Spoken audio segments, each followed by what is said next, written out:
Hi everyone, இன்றைக்கி என்ன video பார்க்க போகிறோன்னா, ஒரே ஒரு கப் ராகி மாவு வச்சு வெஜிடபிள்ஸ் போட்டு ஒரு அடை தான்.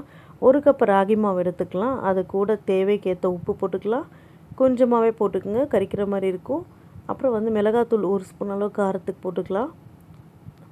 கொஞ்சமாக இஞ்சி பூண்டு பேஸ்ட்டு போட்டுக்கலாம். இதுக்கு தேவையான அளவு வெஜிடபிள்ஸ்லாம் எடுத்துருக்கேன். கேரட்டு, பீட்ரூட்டு, கொஞ்சமாக வெங்காயம், கொத்தமல்லி நல்லா சாப் பண்ணி வச்சுருக்கேன். இது எல்லாமே ஒன்றா அந்த மாவுலேயே போட்டுக்கலாம். முதல்ல தண்ணி ஊற்றாமல் அப்படியே பிசைஞ்சுங்க.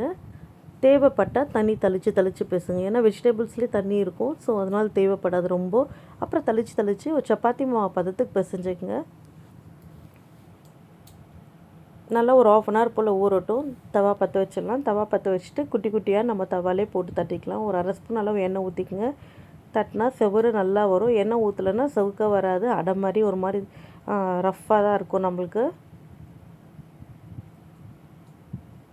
ஒரு பக்கம் நல்லா செவந்துச்சு, இந்த பக்கமும் திருப்பி போட்டுக்கலாம். கொஞ்சம் வெஜிடபிள்ஸ்க்கு ராவாக போட்டிருக்கிறதுனால நல்லா குக் ஆகணும், டைம் எடுக்கும். கொஞ்சம் மீடியம் ஃப்ளேமில் வச்சு திருப்பி கொஞ்சம் நல்லா செவுக்க எடுங்க.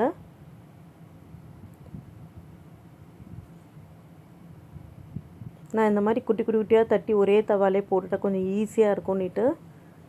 இதுக்கு தொட்டுக்க எதுவுமே தேவையில்லை. உள்ளவே ஸ்பைசி வெஜிடபிள்ஸ் எல்லாமே இருக்குது, அப்படியேவும் சாப்பிட்லாம். கிட்ஸுக்கு கொடுங்க, ரொம்ப ஹெல்த்தியாக இருக்கும். இந்த ரெசிபி உங்களுக்கு பிடிச்சிருந்தால் லைக் பண்ணுங்கள், ஷேர் பண்ணுங்கள், சப்ஸ்கிரைப் பண்ணுங்கள். மறக்காமல் பக்கத்தில் இருக்க பெல் பட்டனை ப்ரெஸ் பண்ணுங்கள். அப்போ தான் நான் போடுற வீடியோஸ் எல்லாமே நோட்டிஃபிகேஷனில் வரும். இதோட டேஸ்ட் பண்ணால் சூப்பராக ட்ரை பண்ணி பார்த்துட்டு சொல்லுங்கள். பாய்.